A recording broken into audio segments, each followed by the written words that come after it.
जोहार जोहार जोहार।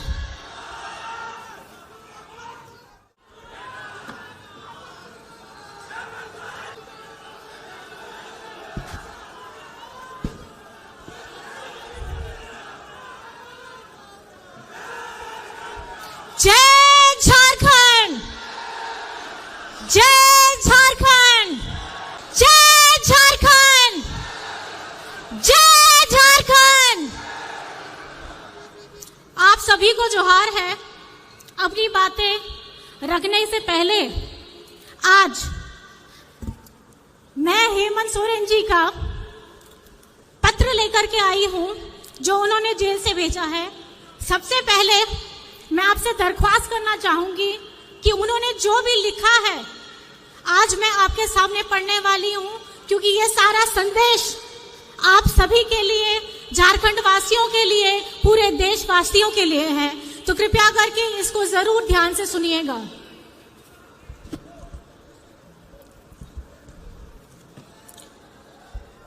उलगुलान की धरती, झारखंड में आयोजित उलगुलान न्याय महारैली में पूरे झारखंड के विभिन्न गांव, पंचायत, टोले से आए हुए बड़े बुजुर्ग, माताएं, बच्चे, बहनें और मेरे साथियों, साथ ही मेरे पूरे देश से आए हुए इंडिया महागठबंधन के नेतागणों को धरती आबा बिरसा मुंडा, सिद्धू कानू सहित अमीर शहीदों कि इस पावन धरती पर मैं बिरसा कारा से ही आप सभी को हार्दिक अभिनंदन और जोहार करता हूं।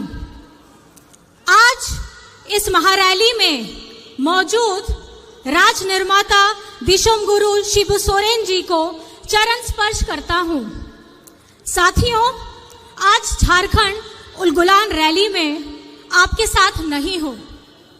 आपको मालूम है कि विगत 4 सालों से विपक्ष मेरे विरुद्ध षड्यंत्र रच कर आखिरकार एक बेबुनियाद आरोप के में मुझे कई 2.5 महीनों से बिरसा जेल में बंद करके रखा है।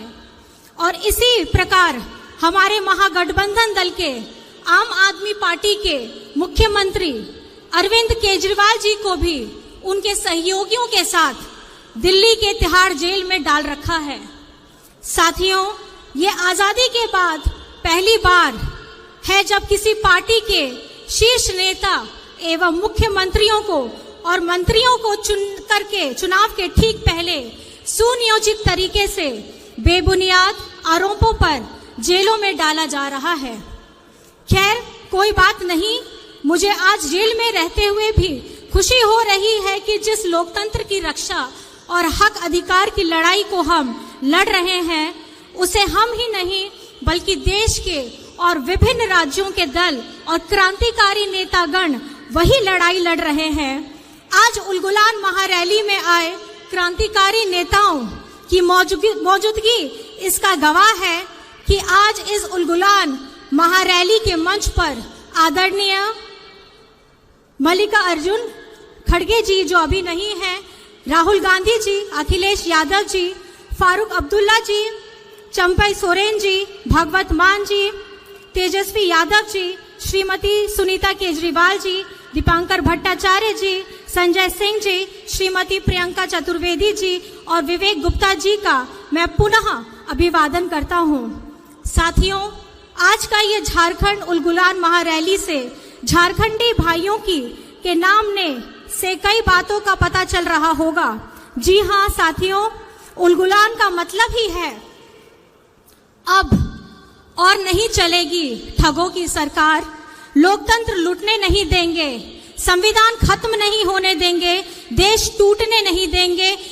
मेरे साथ आप लोग जोर से बोलिए, इनकलाब जिंदाबाद, इनकलाब जिंदाबाद। साथियों, 2024 का लोकसभा चुनाव चल रहा है। एक तरफ हम सब इंडिया महागठबंधन के लोग हैं और दूसरी तरफ पूंजीपतियों की जमात और षड्यंत्रकारी केंद्र सरकार एनडीए के लोग। साथियों, आज देश एक विषम परिस्थिति से गुजर रहा है। विगत 2014 से केंद्र में भाजपा एनडीए की सरकार चल रही है और दो बार देश की जनता ने एनडीए को सरकार बनने का मौका भी दिया। देश की सरकार का जनाधार को देश के लोगों ने दे दिया, पर पूरे देश की राज्यों की सरकार का जनाधार एनडीए को नहीं दिया। परंतु 2014 में एनडीए सरकार बनते ही पूरे देश के राज्यों में अपना कब्जा चाहते हैं। आपने सुना ही होगा विभिन्न सूचना तंत्र के माध्यम से कि गैर भाजपा सरकार राज्यों को किस तरीके से परेशान और उनके साथ सौतेला व्यवहार किया जा रहा है। कहीं सरकार गिराई जा रही है तो कहीं एमपी एमएलए खरीद फरोख्त की जा रही है।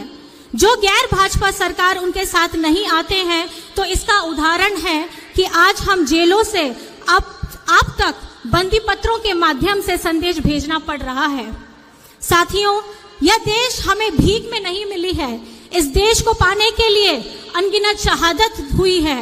कई इतिहास की किताब हमारे स्वतंत्रता सेनानियों के नाम से पटे पड़े हैं।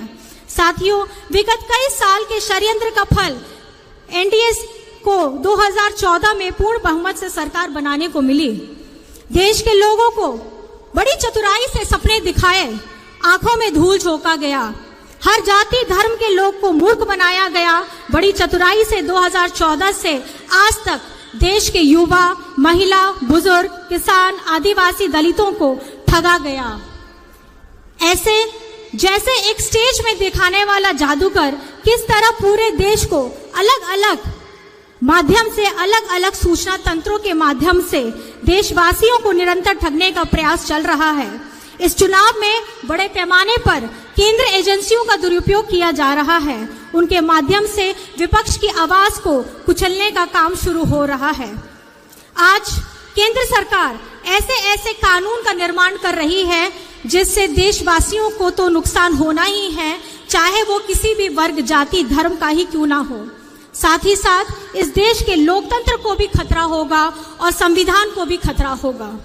साथियों, झारखंड देश का सबसे गरीब राज्य है। यहाँ के लोग गरीब हैं, पर झारखंड गरीब नहीं है। हमारे प्राकृतिक संसाधनों से पूरा देश चलता है। इसके बदले में हमें क्या मिलता है? पलायन, विस्थापन, भुखमरी, बीमारी। हम अपना हक मांगते हैं तो हमें जेल में डाल दिया जाता है। साथियों, बहुत सारी बातें हैं कहने को वर्तमान केंद्र सरकार के करतूतों के बारे में। अगर बातें शुरू की जाए तो रात और दिन कम पड़ जाएगा। आज आपके सामने देश के कई अनुभवी नेतागण मौजूद हैं, क्रांतिकारी युवा साथीगण हैं, जो आप सभी को कई सारी बातें बताएंगे कि किस तरीके से पूरे देश को केंद्र सरकार ने ठगा है और लूटा है। साथियों, हम जानते हैं झारखंड आदिवासी बहुल राज्य है। आप सभी को याद होगा, नहीं तो मैं याद दिलाता हूं कि राज्य अलग होने के बाद राज्य में विधानसभा सीटों की संख्या बढ़ाने के लिए राज्य में परिसीमन का प्रस्ताव बढ़ गया था, जिसे बड़ी संख्या में आदिवासियों आरक्षित सीटों की संख्या घटाने की बात कही जा रही थी। तो उस समय हमारे दिशम गुरु शिबू सोरेन जी के नेतृत्व में पूरे राज्य में सदन से लेकर के सड़क तक विरोध किया गया और इस विरोध के फलस्वरूप आज हमारे राज्य में परिसीमन लागू नहीं हो पाई। जब ये चर्चा चली उस समय भी केंद्र में भाजपा की ही सरकार थी। 2025-26 तक के लिए इसको टाल दिया गया। यह विषय वर्तमान लोकसभा चुनाव के बाद फिर से राज्य के सामने आने वाला है। जैसे कि मैंने पहले भी बताया है कि केंद्र सरकार जिस तरह से नए नए कानून बना रही है, उन कानूनों में सबसे अधिक प्रभावित आदिवासी क्षेत्र और आदिवासी समुदाय को होने जा रहा है। झारखंडी सदियों से जल जंगल जमीन के लिए लड़ाई लड़ता रहा है। जल जंगल जमीन के लिए हमारे अनेक पूर्वजों ने अपनी शहादत दी है और आज के परिप्रेक्ष्य में केंद्र सरकार की सोच आदिवासी, दलित, पिछड़ा, मजदूर, किसान विरोधी रहा है और इनके 10 साल की कार्यकाल में सबसे अधिक और बड़े ही निर्मम तरीके से आदिवासी समुदायों को और उनके अनुसूचित क्षेत्रों पर इनकी बुरी नजर है। उदाहरण के तौर पर आप देख सकते हैं, विगत कई महीनों से मणिपुर जल रहा है, वहां के आदिवासी बहु बेटियों की इज्जत लूटी जा रही है, पूरा देश देख रहा है, पर केंद्र सरकार चुप है। आज तक केंद्र सरकार ने कोई सूद नहीं ली है। ये है इनका आदिवासी प्रेम। लद्दाख को छठी अनुसूची में डालने का वादा कर वर्षों तक ठगा गया और अंत में छठी अनुसूची घोषित करने से मुकर गई। आज वहां के भयानक ठंड में भी लोग 0 की डिग्री में भी अपना विरोध प्रदर्शन कर रहे हैं। ये है इनका आदिवासी प्रेम। साथियों, देश में सभी शेड्यूल्ड एरिया पर इनकी गिद्ध नजर है। झारखंड में कई महत्वपूर्ण और संवेदनशील कानून लागू हैं, जैसे CNT act, SPT act, Wilkinson act इत्यादि। अगर NDA सरकार 2024 के चुनाव जीतती है तो राज्य और देश के आदिवासियों के ऊपर बहुत बड़ा खतरा बन जाएगा। इसलिए किसी भी कीमत पर झारखंड को बचाना है। साथियों, झारखंड में कुछ संवेदनशील मुद्दे हैं, जैसे सरना धर्म कोड राज्य में लागू किया जाना, खतियान आधारित स्थानीय और नियोजन नीति बनाना, पिछड़ों को 27% आरक्षण के लिए मार्ग प्रशस्त करना, स्थानीय भाषा और संस्कृति को पहचान दिलाने का कार्य करना इत्यादि। मैं इन विषयों पर विस्तृत में नहीं जा रहा हूं, पर यह कहना चाहूंगा कि ये सभी चीजें तभी लागू होंगी जब केंद्र की पूंजीपति और तानाशाह सरकार को केंद्र से बेदखल किया जाए। साथियों, मैं अपना यह संदेश समाप्त करने से पहले कहना चाहता हूं कि झारखंड वीरों की धरती है। हमेशा से झारखंड के मूलवासी आदिवासियों ने राज्य के हक अधिकार के लिए संघर्ष किया है, अपने संघर्षों का लोहा भी बनवाया है। झारखंड के लोग अपने हक अधिकार की लड़ाई तब तक लड़ते रहेंगे जब तक वो हासिल ना हो जाए। आज उसी संघर्ष का यह नतीजा है कि वर्ष 2000 में गुरुजी के नेतृत्व में हमें झारखंड राज्य मिला और उसी संघर्ष से ही राज्य अलग होने के बाद हम लोगों ने राज्य में महागठबंधन की मजबूत सरकार बनाई और अब मजबूत उलगुलान की आवाज करते हुए 2024 के लोकसभा चुनाव मजबूती से लड़ेंगे भी और जीतेंगे भी। जुमले वाली केंद्र सरकार की नाकामी, देश को ठगने वालों की और देश की अखंडता को तोड़ने की बातें करने वालों को इस झारखंड से भी खदेड़ा जाएगा और दिल्ली की गद्दी से भी खदेड़ा जाएगा। इन्हीं बातों के साथ आप सबको उलगुलान महारैली में आने के लिए बहुत बहुत आभार है। अब हम अपने झारखंड की इस प्रभात तारा मैदान से इतनी जोर से आवाज लगाएंगे कि होटवार जेल में बैठे हेमंत जी को पूरे झारखंड की आवाज सुनाई देनी चाहिए। जोर से हम लोग सब बोलेंगे, जय हिंद, जय हिंद, जय हिंद, जय झारखंड, जय झारखंड। दिशुम गुरु शिबू सोरेन जिंदाबाद, दिशुम गुरु शिबू सोरेन जिंदाबाद, हेमंत सोरेन जिंदाबाद, हेमंत सोरेन जिंदाबाद, हेमंत सोरेन जिंदाबाद। जेल का ताला टूटेगा, जेल का ताला टूटेगा, जेल का ताला टूटेगा,